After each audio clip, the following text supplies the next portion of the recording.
Persepolis is a graphic novel explaining the problems with the Iranian fundamentalist regime. This is a regime that upholds strict maintenance of ancient or fundamental doctrines of any religion. This book is written through the eyes of a child. It shows the development in Iran from the ages of 10 to 15. Her journey consists of a lot of lessons and loss. This is the true story of Marjane Satrapi's life.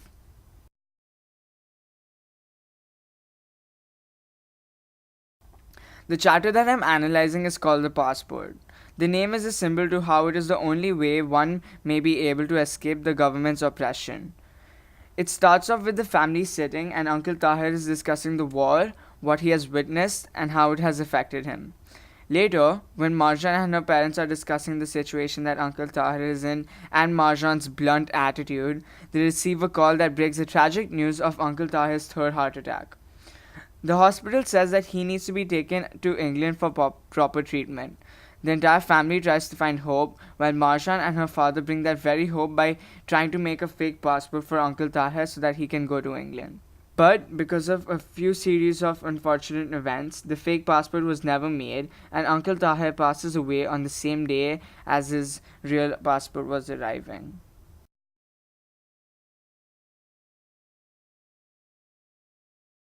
On the first page, first panel, there's a narration box that indicates the setting. Marjane and her parents are visiting Marjane's aunt. They're also talking to Uncle Taher, who is smoking at the moment. The main topic of discussion is martyrs. The aunt seems furious with Uncle Taher because he is smoking. On the second panel, Uncle Taher and his wife exchange looks. They both seem to be unhappy. This is because the aunt is disapproving of the smoking, and Uncle Taher because he's talking about the topic of gunshots near his place. Notice that the smoke of the cigarette is dark, which shows the aunt's perspective on how smoking a cigarette might be bad for health. The transition from the third and fourth panel is called a moment-to-moment transition. This is where Uncle Taher is lighting his cigarette and then smoking it. On the fourth panel, graphic weight is used extremely interestingly. Usually, smoking is seen as a misdemeanor, but considering that the background is dark and the cigarette is light, makes the reader think that the cigarettes may be helping Uncle Taher. This is one panel that truly shows Uncle Taher's perspective. Another thing to note is that graphic weight is a very ubiquitous skill used in this entire novel. On the fifth panel, Uncle Taher is complaining about how he couldn't go live with his son. He's blaming the aunt in this situation because he talks about how she didn't want to leave her country and her family. The aunt seems upset in this entire situation. On the sixth panel, everyone is looking towards Uncle Taher but does not want to respond. The smoke of the cigarette is again dark, and it shows everyone else's perspective on Uncle Taher's situation. The aunt is the only one looking away from Uncle Taher because she can't see her husband in such a woebegone state. Uncle Taher uses repetition to emphasize on "they kill me," and this foreshadows his death. The tone used on this page is forlorn and direct. This is because Uncle Taher mainly talks about his son and how he wants to meet him again, and he also expresses his feelings extremely freely about different topics. The mood on this page is interesting because it is directly related to the characters in this part, except for Uncle Taher. All of them feel uncomfortable and overwhelmed by what Uncle Taher is talking about, and so is the reader. The layout of this page uses a 3x2 dimension for panels.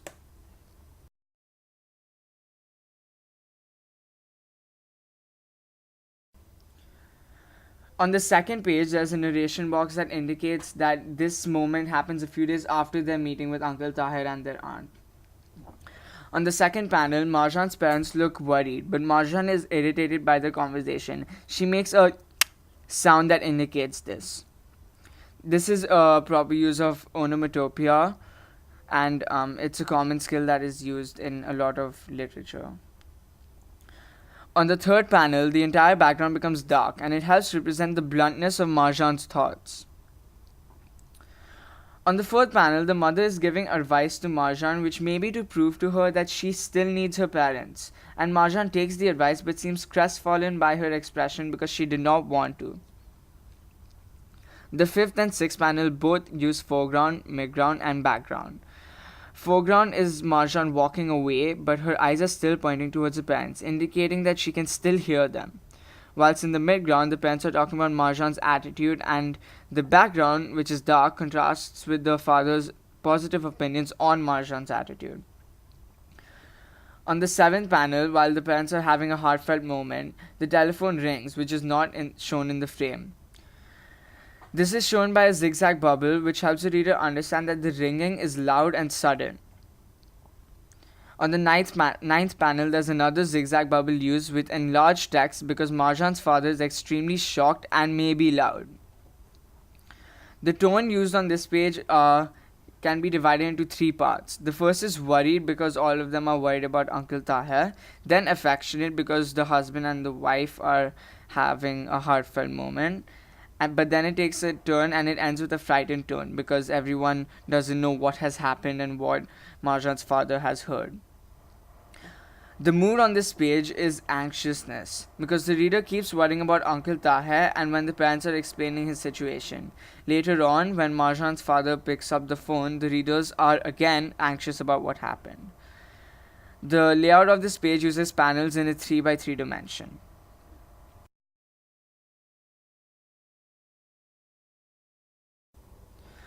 On the first panel of the third page, the narration box tells us what the father had heard, and it helps the reader find out that this moment takes place right after the phone call.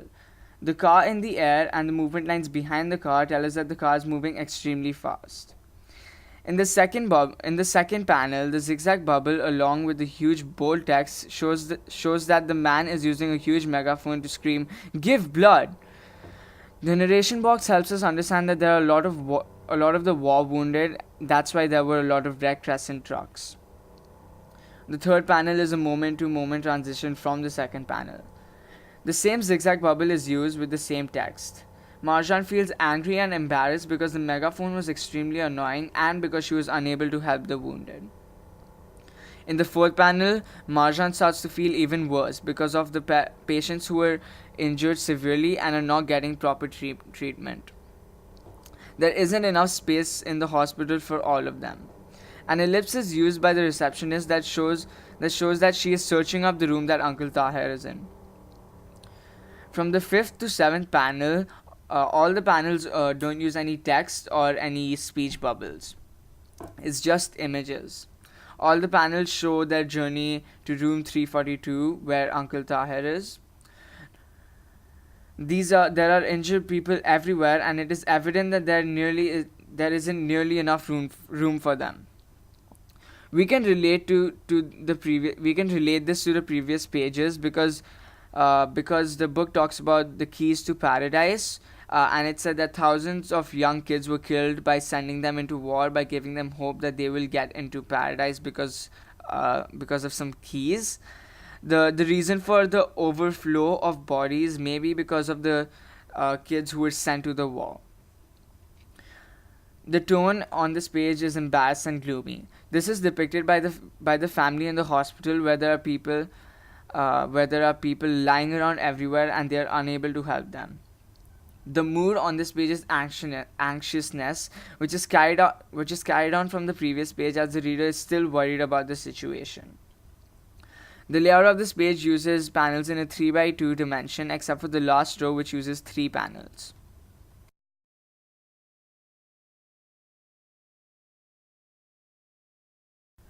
On the first panel. Throughout the previous page and this page, the walls of the hospital are light. This is because the hospital is supposed to be a place for hope. But all the people are wearing dark clothes because they do not seem to have hope for anyone. This is because the hospital is overflowing as seen before. On the second panel, Aminata is used to show the aunt crying. Also, the text in her speech bubble uses a lot of ellipses. This could be because she's taking a lot of deep breaths while she's talking because she's crying a lot. The mother's consoling the aunt with a hug. In the third panel, Marjane starts crying as well, which also uses Aminata. The third and fourth panel use a moment to moment transition where the aunt is explaining the situation of Uncle Taher. On the fifth panel, where the four of them are walking calmly to the fourth floor, they should be running because they should be in a hurry. But this may be to indicate that they are calm and they will get through the situation without worrying too much. From the sixth to eighth panel, these panels show the theme of one of the themes of this chapter perfectly, which is the unjust government. The window washer is likely to invoke the will of God to turn the tables on Uncle Taher. It seems to be more of a power play rather than his devotion to this religion. The same theme is explored as the aunt says that all you need to become a hospital director is a beard and a suit. The tone here is melancholy and furiousness. This is because the aunt is worried about Uncle Taher and she is furious about the window washer becoming the hospital's director. The mood here is sympathetic because the reader feels bad for the family and what they're going through. The page only uses a 3x3 dimension except for the first row with 2 panels.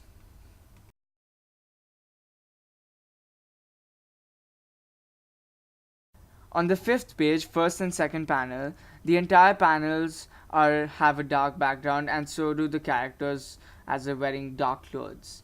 Except for the doctor. This may be to show that the doctor is trying to give them hope but cannot because of the wounded from the war. This explores another theme of the human cost during the war. Both civilians and soldiers are injured in war, and neither them nor the families know what will happen and whether they will ever see each other ever again. Well-being and happiness is sacrificed because of this. The third panel is a splash panel. It is a subject-to-subject transition. The small pop-up of the doctor is what helps the reader know that the doctor is still explaining the situation. The doctor is talking about the victims of chemical weapons and they needed to be kept in good conditions until they're sent to Germany.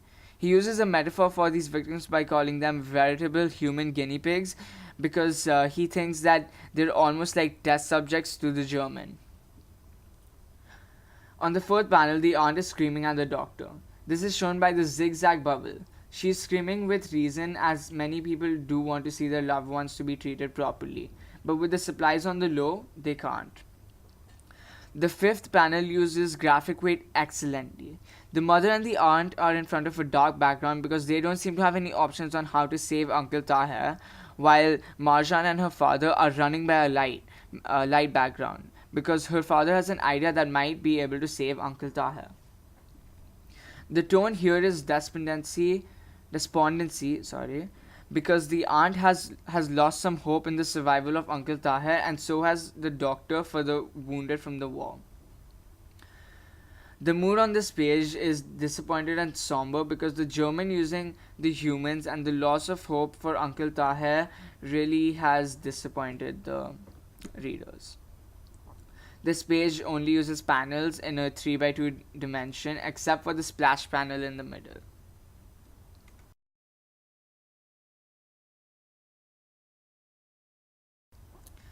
On the sixth page, first panel, a narrative box is used to explain the setting, which is Khosrow's basement. On the second panel, where Khosrow talks about how fake passports are big sellers, it refers back to the theme of the unjust government. This is because fake passports are in high demand now because the government won't give out passports so easily. On the fourth panel, Khosrow seems to be very proud of what he has done. Even though the background is dark, which may be showing the illegality of the activity, he is still helping these people, which makes him proud of himself. This may be controversial because he could be doing this to help people or for money. The fifth panel uses onomatopoeia to indicate the slow opening of the door, the screeching sound while it opens slowly. The lines above the heads of Khosrow and Marjane's father show the movement of their heads upwards as if they're noticing something. Marjane and her father seem scared as Marjane is holding onto him and he has his hands raised in the air as if the revolutionists had come looking for them. The tone on this page is benevolent because Khosrow is trying to help Marjane's father. The mood here is hopeful because there is now a newfound hope for Uncle Taher. The page only uses panels in a 3 by 3 dimension.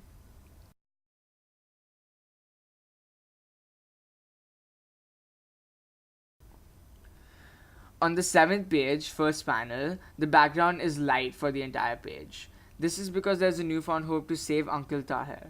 The narration box tells us how the fake passports were for a lot of value at the time because there was a high demand for it. It said it was placed at around of a $200 mark.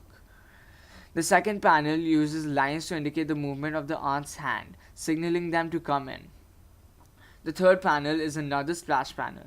Everyone seems to be happy to see Uncle Taher back in his old mental state. He's still defending the cigarettes and blaming the grenades for what had happened to him. It would also be a good time to state how the women do not wear any type of veil indoors, but as soon as they head out they do.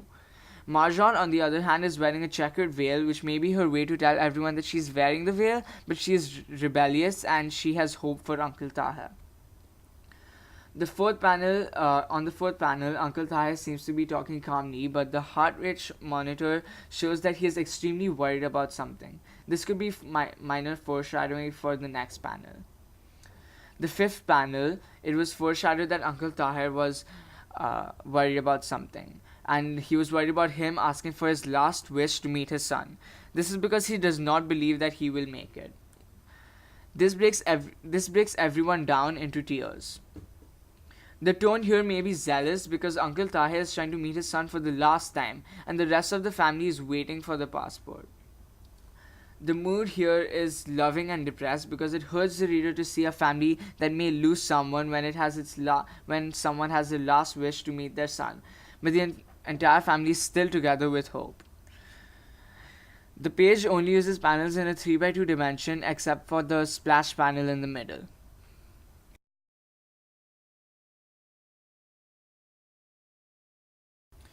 On the 8th page, first panel, the entire page uses narration boxes to tell us the flow of events. There aren't any speech bubbles or zigzag bubbles. This panel uses foreground to show the guards looking at Nifular. The midground shows Nifular, who is completely unaware about the cards, and the background is dark, which tells us something is about to happen.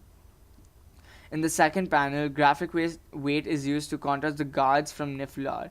This is to show that she still believes in her cause, and her expression doesn't show anger or sorrow, but it shows ignorance.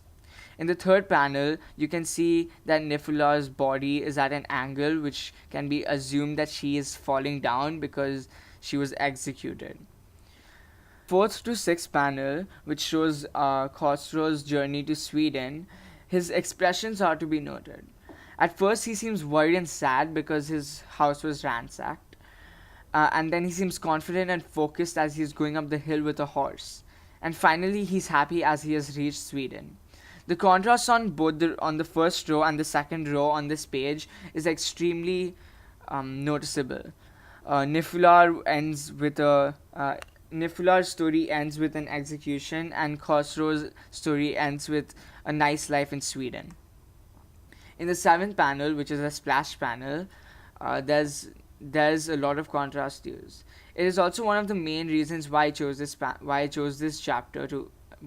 analyze this chapter. The last splash panel has the perfect irony of the real passport arriving on the same day as Uncle Taher's death. You can see this as his only chance for treatment arrived on the day he died. The grief can be seen on Uncle Taher's face because he died knowing that he will never meet his son ever again. The contrast between the living and the dead is shown by graphic weight. The shadows emphasize the sadness of loss. The tone here is bereavement because the family has lost their uncle and under terrible circumstances. The mood here is heartrending because not only was Uncle Taher lost at this time, but so was Nifular. The page only uses panels in a 3 by 3 dimension except for the splash panel at the end.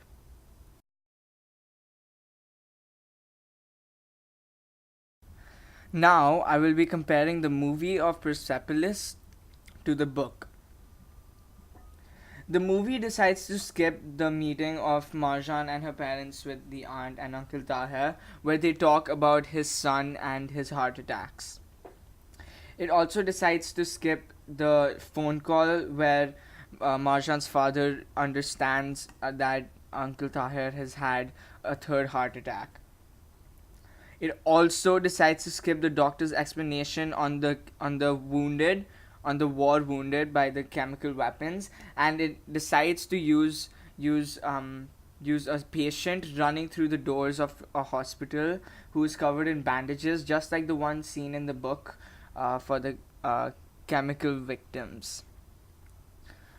This may be a disadvantage to the movie because it without any background information, the viewers might be confused about how they know Uncle Taher and about his previous heart attacks and about his son, and the son is not mentioned in the entire scene at all.